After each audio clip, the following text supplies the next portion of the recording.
नमस्कार साथियों, आज का प्रश्न है कि प्रश्नावली की परिभाषा दें। प्रश्नावली विधि के गुण एवं दोष क्या है, इसके बारे में आपको पूछा गया है।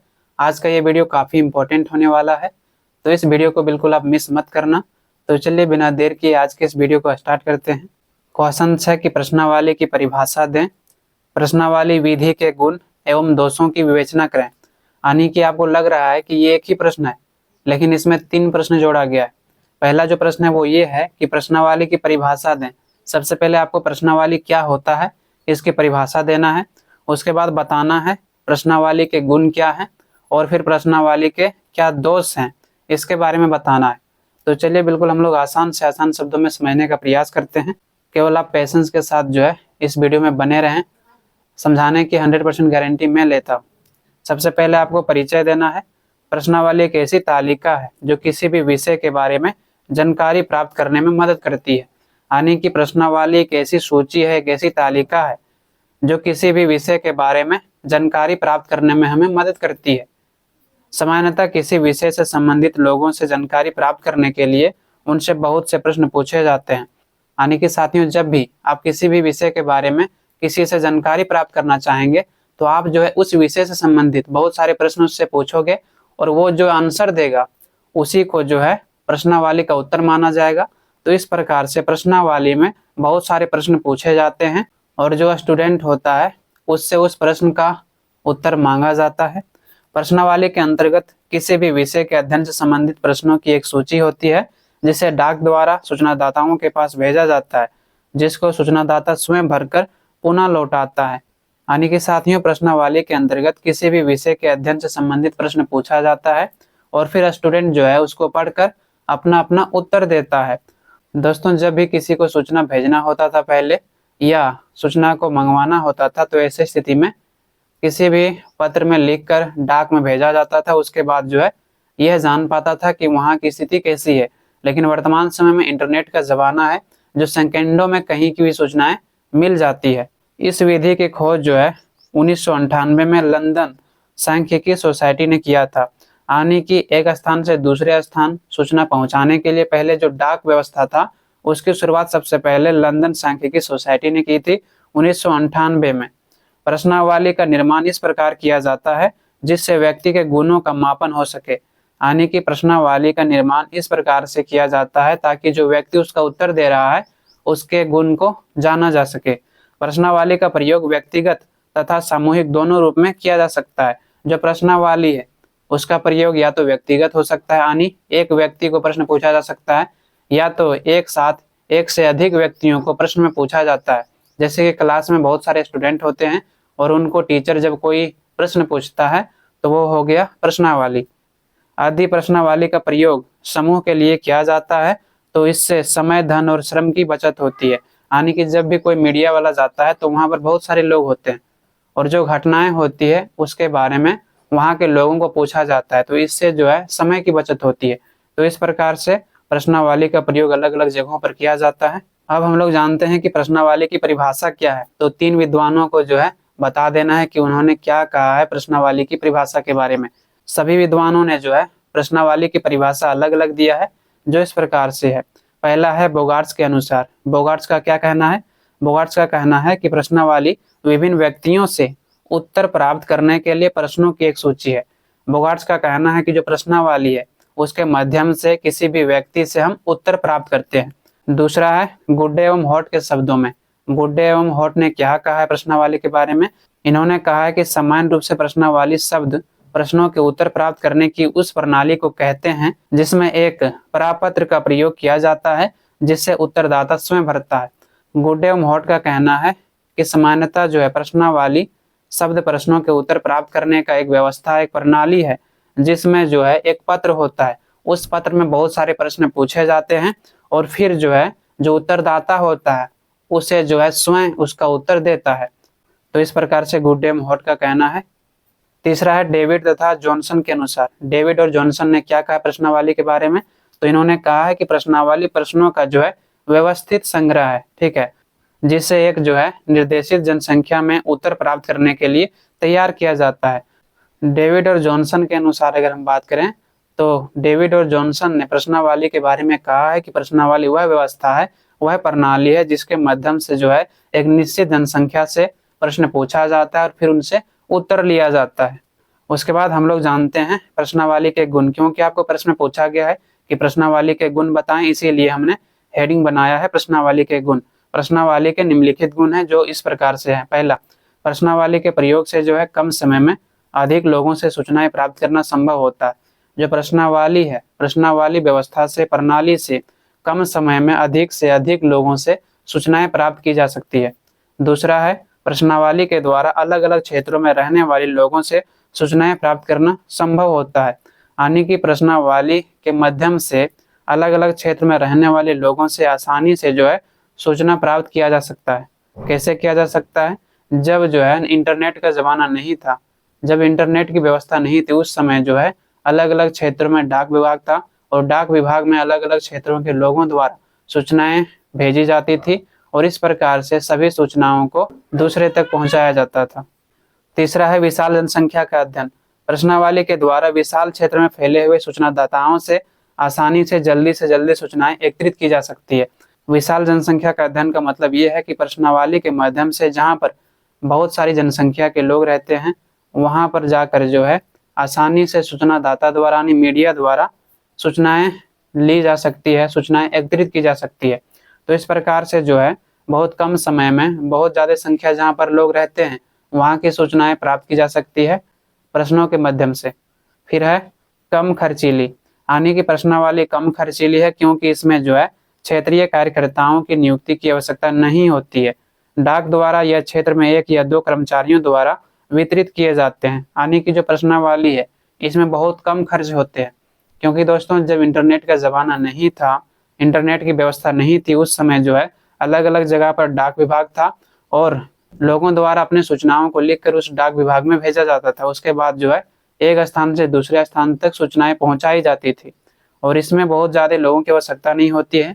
एक डाकिया होनी चाहिए और डाकिया का मतलब है 2-3 कर्मचारी होनी चाहिए जो किसी भी सूचना को एक स्थान से दूसरे स्थान पहुंचाए।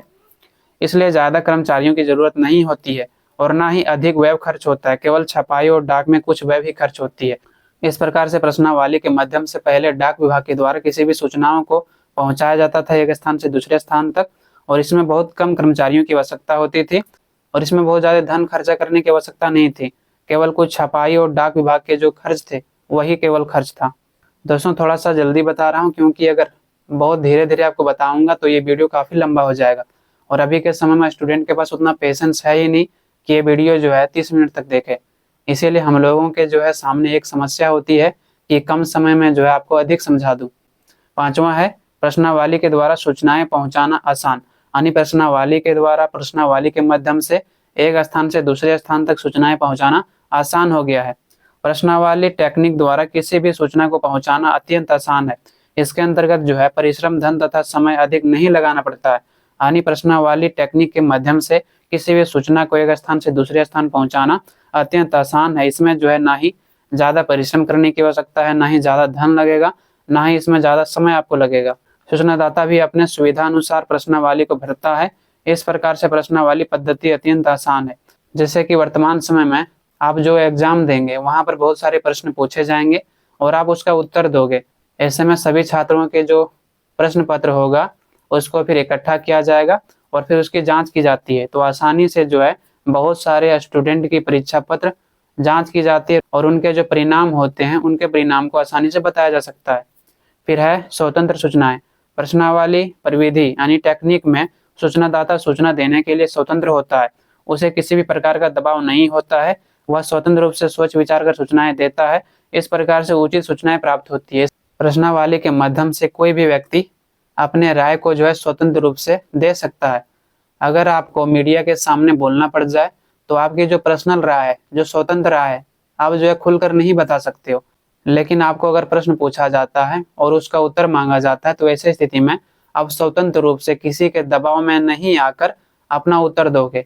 लेकिन आप पर जो है जब दबाव होगा तो आप स्वतंत्र उत्तर नहीं दे पाओगे, स्वतंत्र सूचनाएं नहीं दे पाओगे। अब किसी के दबाव में आकर ही सूचनाओं को दोगे। इसीलिए जो है स्वतंत्र सूचनाएं के माध्यम से अपनी राय और विचार लोगों के द्वारा आसानी से दूसरे लोगों तक पहुंचाया जा सकता है। उसके बाद नेक्स्ट जो आपको हेडिंग बनाना है वो है प्रश्नावली के दोष। आपको प्रश्न पूछा गया कि प्रश्नावली के क्या दोष हैं।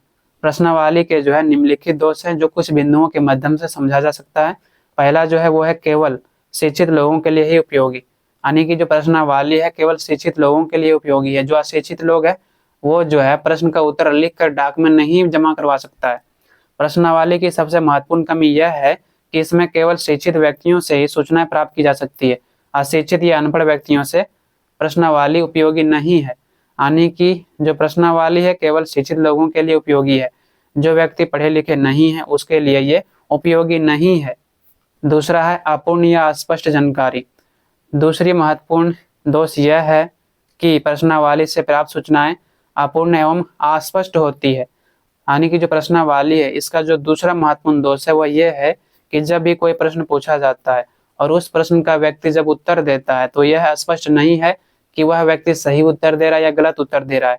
सभी लोग जो है अलग अलग उत्तर देता है, सभी लोग उस प्रश्न को अलग अलग रूप से समझता है। उत्तरदाता जो है आलस्य या किसी कारण से जैसे तैसे प्रश्नावली को भर कर भेज देता है, यानी कि जो उत्तरदाता होता है, जो स्टूडेंट होता है, जो प्रश्नों का उत्तर देता है, वो अपनी आलस्य के कारण या किसी कारणवश जैसे तैसे प्रश्न का उत्तर भेज देता है। कई बार उत्तरदाता कई प्रश्नों के उत्तर जानबूझकर भी नहीं देते हैं। कई बार उन्हें प्रश्न समझ में नहीं आते हैं फिर भी उन्हें समझने का प्रयास किया जाता है, बल्कि वह लापरवाही से प्रश्नावली को भरता है जिससे संपूर्ण सूचनाओं की प्राप्ति नहीं होती है। यानी कि इसमें यह कहा गया है कि जब भी किसी क्षेत्र के सूचनाओं के बारे में जानकारी प्राप्त करना होता है तो ऐसे स्थिति में जो व्यक्ति वहां पर सूचना प्राप्त करने वाला होता है, पहली बात यह है कि वो व्यक्ति आलस्य में जो है सही से सूचनाएं प्राप्त नहीं करता है वहां का, और जो सूचनाएं लिख कर डाक विभाग के पास भेजता है वह जो है सूचना अस्पष्ट होता है। इस प्रकार से प्रश्नावली का जो दूसरा दोष है वो अपूर्ण या अस्पष्ट जानकारी मिलना। तीसरा है खराब लेख का होना। खराब लेख का मतलब है जो प्रश्न लिखा जा रहा है उसका लिखावट बहुत खराब है, जिससे जो है सूचनादाता उसको समझ नहीं पा रहा है। प्रश्नावली में सूचनाएं सूचनादाताओं को स्वयं लिखनी पड़ती है, इसलिए सभी लेखन सुंदर नहीं होता है। अतः खराब लिखावट में जो है लिखित सूचनाओं का उपयोग सही से नहीं हो पाता है। यानी कि दोस्तों जो मीडिया वाले होते हैं, मान लो उसको कोई सूचना लिख कर भेजना है तो ऐसे में बहुत सारे ऐसे लोग होते हैं जिनका हैंडराइटिंग अच्छा नहीं होता है, और जब वह जो है सूचना को लिखेगा और दूसरों तक पहुंचाएगा तो जो है उस व्यक्ति द्वारा इसके सूचना को पढ़ा ही नहीं जा सका है। तो यही कारण है कि जो सूचना है वो सही से नहीं पहुंचाया जा सकता है, इसीलिए खराब लेख का होना भी इसका एक दोष माना जाता है। चौथा है गहन अध्ययन असंभव। प्रश्नावली द्वारा जो है गहन सूचनाओं की प्राप्ति करना संभव नहीं होती। इसके द्वारा केवल छोटी मोटी सूचनाएं प्राप्त की जा सकती है, यानी कि जो प्रश्नावली है इसके माध्यम से जो सूचना है गहन रूप से प्राप्त नहीं किया जा सकता है। यानी कि मान लो कोई मीडिया के द्वारा आपसे सामने सामने आकर सवाल पूछा जाता है तो आप उसका उत्तर देते हो, लेकिन मान लो आपको प्रश्न भेज दिया जाए और कहा जाए कि उसका उत्तर लिख कर भेजो, तो ऐसे में आपकी जो सहमति होगी, आपकी जो राय होगी वही आप दोगे। ऐसे में आप गलत भी आंसर दे सकते हो, है ना। तो इस प्रकार से इससे गहन अध्ययन असंभव है। पांचवा है गलत सूचनाओं की संभावना। यानी प्रश्नावली से जो है गलत सूचनाओं की भी संभावना है। प्रश्नावली विधि में चूंकि अनुसंधानकर्ता अनुपस्थित रहता है, अतः उत्तरदाता को प्रश्न समझने में कठिनाई आने पर प्रश्न का अर्थ एवं मंशा समझाने वाला वहां कोई नहीं रहता। इसका मतलब यह है दोस्तों कि प्रश्नावली के माध्यम से जब आप उसका उत्तर दोगे तो ऐसे स्थिति में आप अलग अलग उत्तर लिख सकते हो। जैसे कि आप एग्जाम में बैठते हो तो सभी स्टूडेंट किसी भी प्रश्न को अलग अलग रूप में समझता है और उस प्रकार से अलग अलग उत्तर देता है। ऐसे में जो सूचनाएं पहुंचानी होती है वो सही से सूचनाएं नहीं पहुंच पाती है। ऐसे में क्या होता है, जब कोई प्रश्न व्यक्ति समझ नहीं पाता है तो ऐसी स्थिति में या तो जो उत्तरदाता होता है उस प्रश्न का उत्तर ही नहीं भरता है, उसको छोड़ देता है, या तो जो है जैसे तैसे उसको भर देता है। इस प्रकार से जो है गलत सूचनाएं प्राप्त होने का भी डर रहता है। इस प्रकार से जब कोई उत्तरदाता द्वारा उस प्रश्न को समझ में ना आए और उसको जैसे तैसे भर देता है, इससे ये होता है कि जो सूचनाएं अच्छी मिलनी चाहिए, जो सत्य सूचनाएं मिलनी चाहिए वो नहीं मिल पाता है, गलत सूचनाएं मिल जाती है प्रश्नावली के माध्यम से।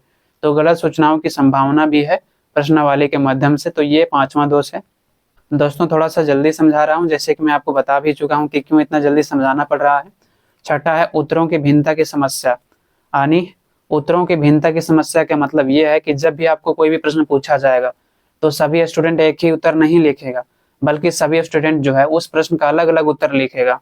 वही यहाँ पर कहा गया है कि इसके अतिरिक्त अलग अलग उत्तरदाता प्रश्नों का अलग अलग अर्थ समझकर अलग अलग उत्तर अपने अनुसार लिखता है।